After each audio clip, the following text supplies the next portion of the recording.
I'd like to give our audience a chance to ask the questions to the audience. So we had asked each of the school to designate one student, one representative to ask a question. So I'd like to ask EF International School, if you have somebody to represent the school, could you please stand up? And the microphone is coming to you. And please ask one question, and could you please ask the question clearly, loudly enough so that everyone can hear you very clearly. Thank you. Before I begin, I just want to thank you again for being here today and sharing your story with us. It really does mean a lot.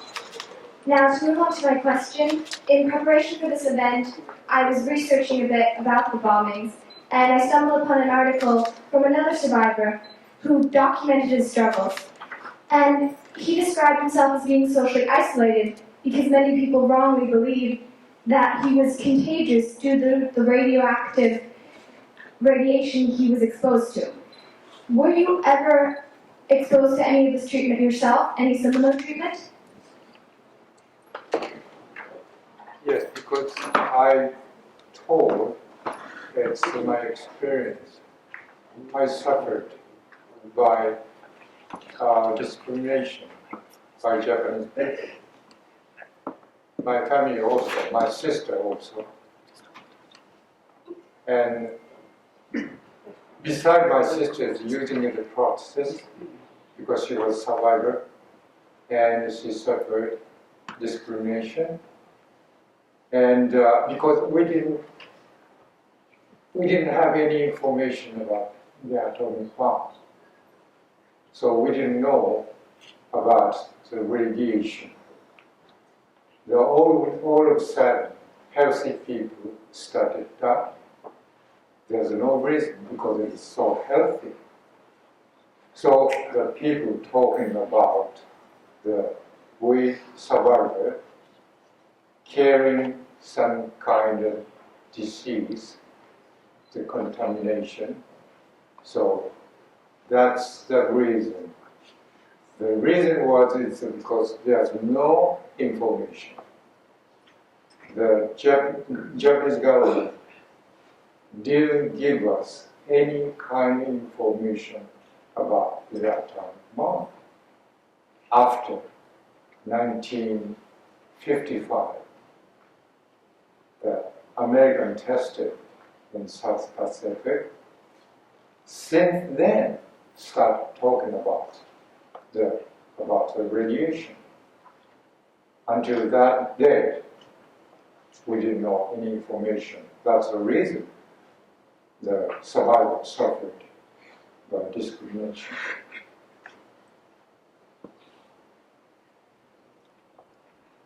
Have I been discriminated? That's your question, right? Can you hear me? Yeah.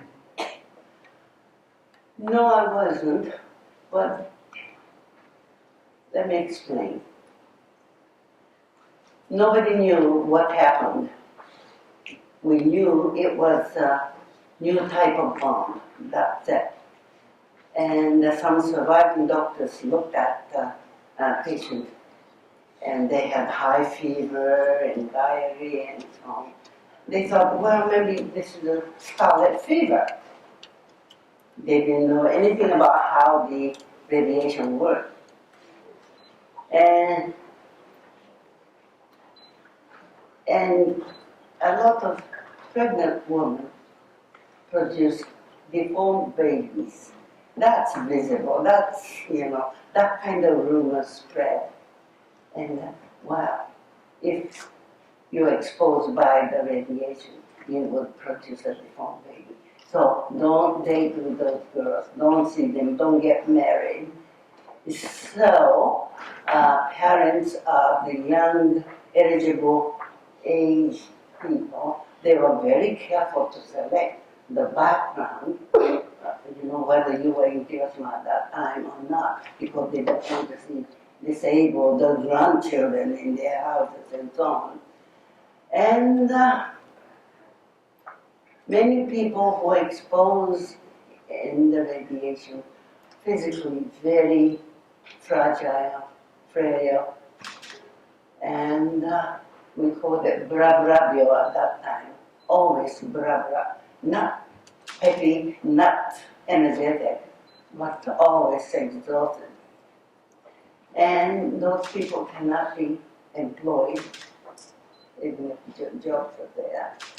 So, Bakshas were discriminated, especially the girls who have ugly keloid scar and the girls who may produce deformed babies and those men who are so lazy they can't keep the job and so forth. Those things became a bunch of rumors which spread. But you see, at that time, communication was very poor. We didn't have no radio, no TV, no newspaper, nothing. So the people distant away from Japan didn't know the detailed information of what happened in Hiroshima. And I told you about the occupation forces interference with the communication system and so forth. The people in Hiroshima, Nagasaki area, around the area, knew we all shared the fate. So we empathized and sympathized and supported each other. My family, I, with my parents, escaped to outside of the city, and the uncle's family, house cats and feathers and closer. We were lucky. And some people traveled up to Tokyo or even to Hokkaido in search of help from their relatives and friends. And those are the people who have to go far from Hiroshima. The people have no information about what happened. They are the ones who started shying away from Hibakusha. So Hibakusha had hide their identity, you know. I guess I could go on and on, but I just give it. So since I was just outside the city, I didn't suffer any discrimination. Thank you. What aspect of your life changed the most after the bomb fell, or after you reconnected with the fact that something happened? What aspect of your life changed the most after the bomb? Would you like to go?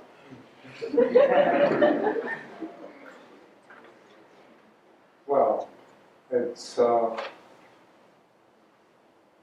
was 6 years old, and I was not so conscious about what's really happening.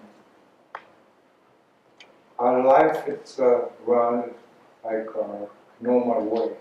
We children just jumping out and go to the mountain, go to the river, and almost we had normal life.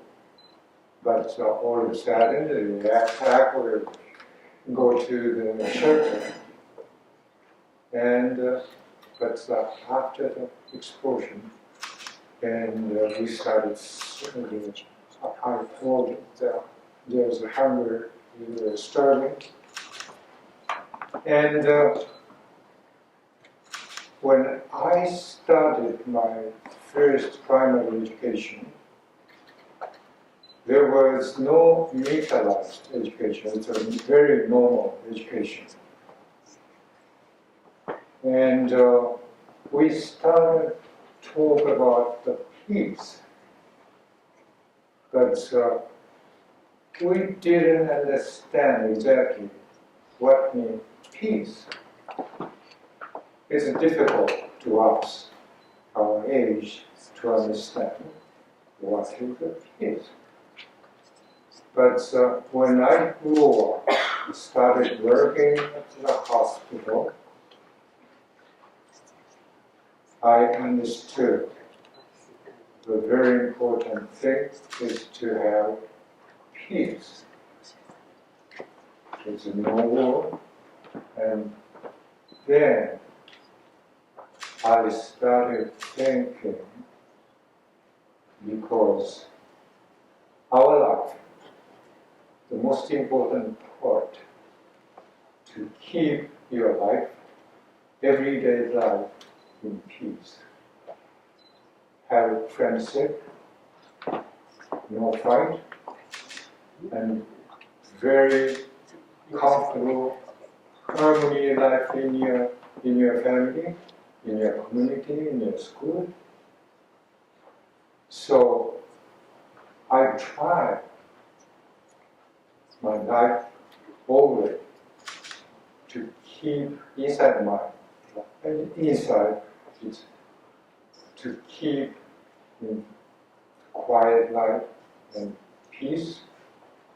In that way, I try to transmit to other people that life must be peaceful. So, to me, I think it's in that way to change thinking always is very important to keep the peace. We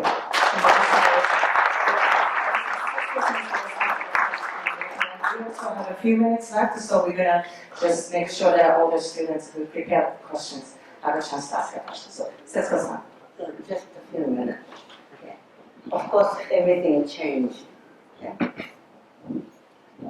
You lost the community, family, friends, your house, your beloved clothing and whatnot. But as I reflect, I think the most important change was I became more searching for truth. Whatever happened to my life? What did this mean? Losing everything in this way, and human beings treated like animals. What caused this? Why? How do I live the future? This kind of basic soul searching I did. It was a painful time, and once again, that was a very important experience. That changed the way I decided to live. And 13, 14, 15, that's a very important age in life. It's a very formative period. And what we learned at that time could affect the foundation of your personality, your life, the foundation of your life. And I think what I experienced during that period, by listening to the teachers who were capable of responding to my spiritual needs, psychological needs. And I think I made a move. And that became the foundation of my social activism. There is a meaning in life. I survived, and I am going to use my life well for certain goals. And part of it is peace activism. Actually, that became my central core of my being. But the children in the social work as my profession, and that was also as a result of that soul searching I did. Thank you.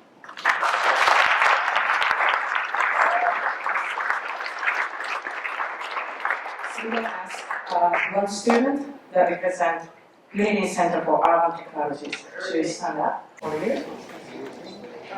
How do you feel about American film? How do you feel about Japanese government? Could you repeat the question? Create it loud so that everyone can hear you. How do you feel about Americans and how do you feel about Japanese government? How do you feel about Americans and how do you feel about Japanese government?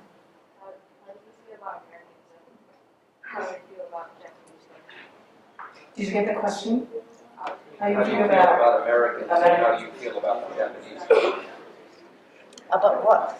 How do you Be more feel about specific. Yeah. More specific. I think the mic is on. Is it a switch on? Make sure the microphone's on.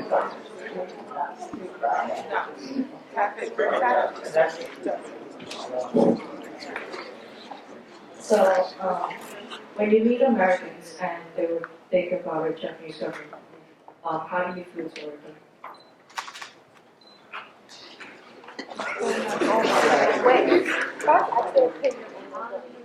What is your opinion about Americans, and what is your opinion about the current Japanese government?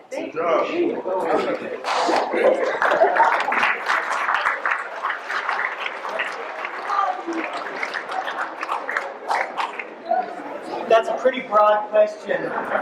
Yeah. That might go on another 10 or 15 minutes. So, yeah, just respond to one of the questions. Maybe Yamashita-san, the text question to feel about your feeling about for a Japanese government about Policy. Towards Policies. yes, toward policies and then towards current policies for. We're going to be here for a half an hour answering that question. Just like to make it a little bit more specific.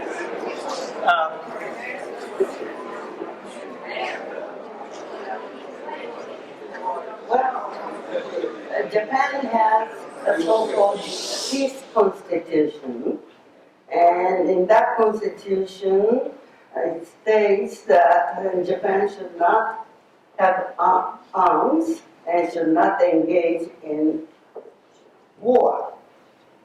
But that situation is getting shakier and shakier almost any minute with this leadership of the current prime minister. It may be changed. Japan is really in crisis situation. This gentleman, Mr. Abe, the prime minister, seemed to have a very gung-ho type of approach. And he seemed to be manipulating the political process in such a way to change the constitution and this and this and this, you know, the voting procedure and all this kind of thing. And so, many people are very upset. Last night, actually, I made a little speech at the United Nations where the Japanese government was giving us the party in front of the official of the Japanese government. I spoke on behalf of the Hibakusha. I made it clear that many of us Hibakusha are not happy. Actually, Hibakusha started saying, once we experience that, and we know no human being can go through that kind of experience. Therefore, we're telling you, to Japanese and to the world, the only thing we can do is to prevent that. In order to prevent that, we should eliminate all the nuclear weapons. This has been the Hibakusha's fervent desire. The Japanese government has not been handling very well. So we made it very clear to the government officials last night. I'm hoping some change will take place. But that's where we are at. We have been speaking out, but the government, especially current Prime Minister, doesn't seem to want to. What he wants to do is to become an even greater allies with the United States, to get the United States nuclear umbrella to protect Japan. In order to do that, the United States expects something else in return.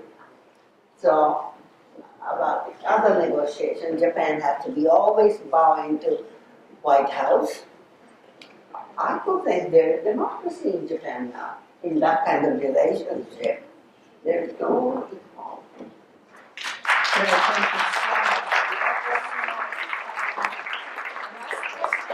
Thank you for the questions, but I'd like to see Yamashita-san can respond to the questions so that we can conclude the last questions from Eagle Academy for Young Men. Eagle Academy. Thank you. After the bombing, did you hate the U.S.? And if so, how did you muster enough courage to talk about your story? Yes. I hate activism. So, because I was 60 years old, I didn't understand really what's happening. But I never hate the people. And I understood the war always is the reason they have the reason and the two sides. I never question who is guilty, who is not. Because two of them, two sides that have always some reason. And my life is so peaceful, and I never in my life hate anyone. That's my lifestyle. I'm doing all my life, keep my life in peace. Because if you hate somebody, it start war, start fighting. That's no reason. So I say, I never ever hate any American people.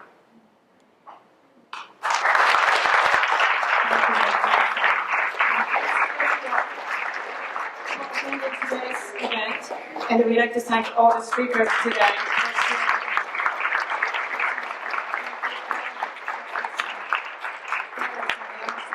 And then Mr. Daniel.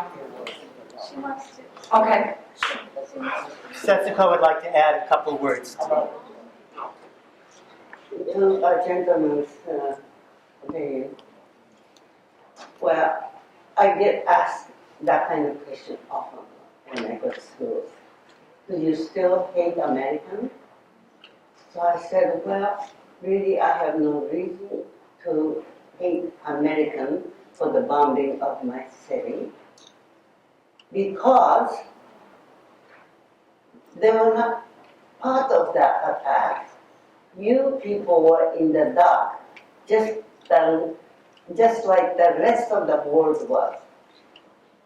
About the Manhattan Project. Manhattan Project is the one which produced nuclear weapons. You know that?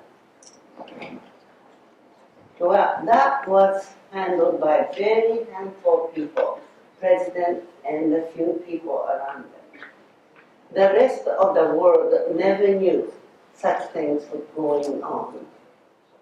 Such mass killing products were being produced. So I don't think you have reason to be blamed by anybody. But I do feel the decision made by a small group of decision makers, starting with Mr. Truman, and that was a crime against humanity.